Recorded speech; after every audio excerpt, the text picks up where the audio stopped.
So you've defeated the final Gotava. Well done, Exile, you've made it further than 65% of other Exiles. Next on the agenda is Pathofixile's main endgame, the Atlas. After talking to Lilywolf, you'll wake up in the epilogue. Run through the tunnels until you find Kirak. He will give you a magic map. Now, unless you've been really unlucky, this should not be your first map, as you can start dropping them from Act 8. Down the stairs from where you're currently standing is a large hall full of map devices. Go down there, plug in your magic map, and open 6 portals. Now, whilst in your first map, you may notice that things got a lot harder. The difficulty really does hike between Act 10 and your first map, and then again between low tier, mid tier, and top tier maps. But let's take things one step at a time. Once you find the boss at the end of the first map and vanquished him, you'll notice that you completed a bonus objective. And this gives you access to the game's second passive tree, the one on the Atlas device. Now, before you go crazy customizing your endgame, you're going to want to start picking up adjacent map drop chance. This increases the chance that monsters in each of your maps will drop an additional connected map. If you don't get enough of this at the start, you're going to start really struggling to sustain your map progression. And that's because of the way that maps drop, which we'll talk about in a little while, but first the bonus objective and why did we get it. The bonus objective is not granted just for completing a map, it's for completing the map under certain conditions. And the conditions are the same for each kind of map. And maps fall into 3 categories. There's the low tier category, the mid tier category, and the top tier category, and these correspond to different colours of maps. The low tier maps, tiers 1 to 5, are white, the mid tier maps, 6 to 10, are yellow, and the red tier maps are 11 to 16. To get the bonus objective on white maps, you must complete them all magic. That means use a transmute on them to get them up to magic. All magic maps are not created equal. Each map has a quality and a rarity bonus. These bonuses influence how many drops you get and what rarity those drops will be. So these bonuses are very important, but we're going to talk about those in a little while when we get to map crafting. But first, back to how we get map bonuses. On yellow maps, the maps must be rare. For this, you can use an alchemy. And for the final tier of maps, red, they need to be both rare and corrupted. And we can corrupt a rare map by using a Valorb on it. It should be noted that corrupting the map can change all of its modifiers. If these happen to change into modifiers you can't run, such as reflect physical damage, then this map is bricked. The only thing left to do with these maps is roll a separate character that can run them or sell them to a different player. Now, there are several outcomes of corruption that will not change your map modifiers, so you want to try and make sure these are optimal before you corrupt the map. One of the outcomes is that map will become unidentified. These maps will have the exact same stats they had on them before you corrupted them.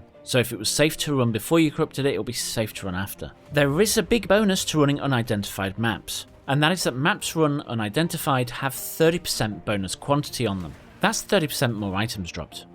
Onto the crafting of maps now, and this is really simple. You craft them in exactly the same way as you craft any other item with the same currencies. There is one exception, and that is that the currency that increases the quality of the map and therefore the quantity and the rarity is the cartographer's chisel. Like all the other quality currencies, this works in exactly the same way, i.e. that on a normal item it only takes 4 to get it to maximum of 20, for magic it'll take 10, and for rare it'll take 20. So do make sure your maps are white using a scouring orb before you try and chisel them.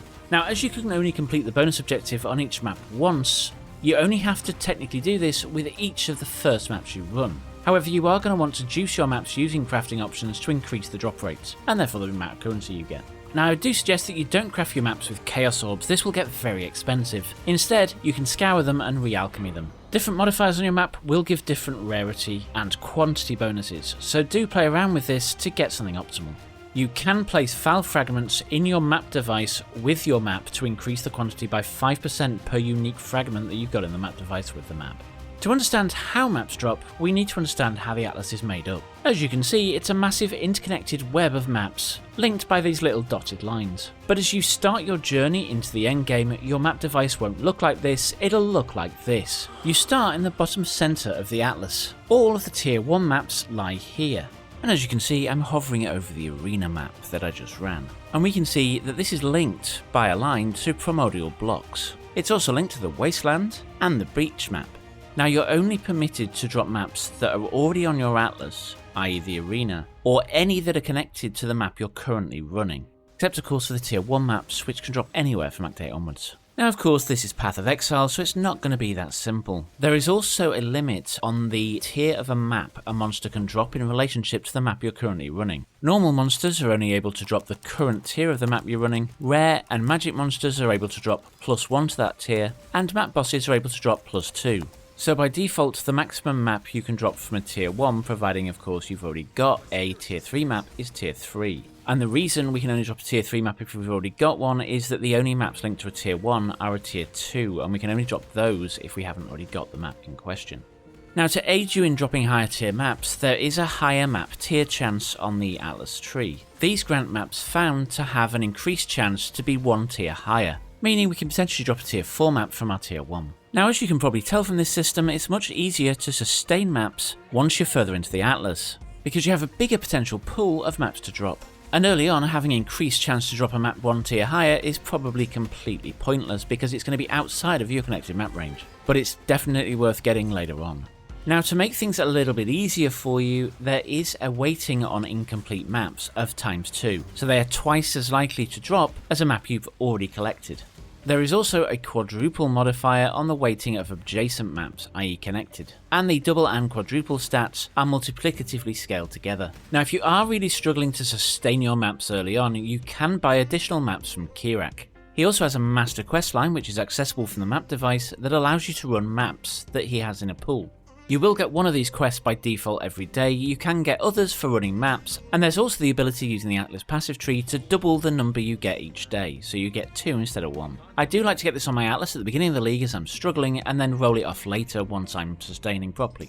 There are other ways to get maps that you haven't yet got the bonuses on. Orbs of Horizon will reroll a map to one within the same tier, and you can sell 3 maps of the same type to a vendor to get 1 tier up that's connected. Different same maps may yield different results, so try out a couple of combinations. Once you got so far into the Atlas, you'll start to hit quests in your map that give you these little buttons at the top of your map device. These give you the ability to call the influence of the Searing Exarch, the Eater of Worlds, and the Maven to your map. Earlier on, you'll be able to summon these influences from yellow maps, but very quickly this changes to tier 14 maps and above. As you run so many maps with each, you'll start to drop invitations. These invitations can be used in the map device to open boss fights. The sort of baby bosses you'll fight are the Black Star and Endless Hunger. These don't normally drop anything useful, but you do have to defeat them in order to move on to the Searing Exarch and the Eater of Worlds. Once you down each of these bosses, you will get a Voidstone. Each Voidstone grants a 25% chance for maps dropped to be 1 tier higher, but this isn't their main function. Each time we socket a Voidstone into the Atlas, it increases the tier of all maps on the Atlas.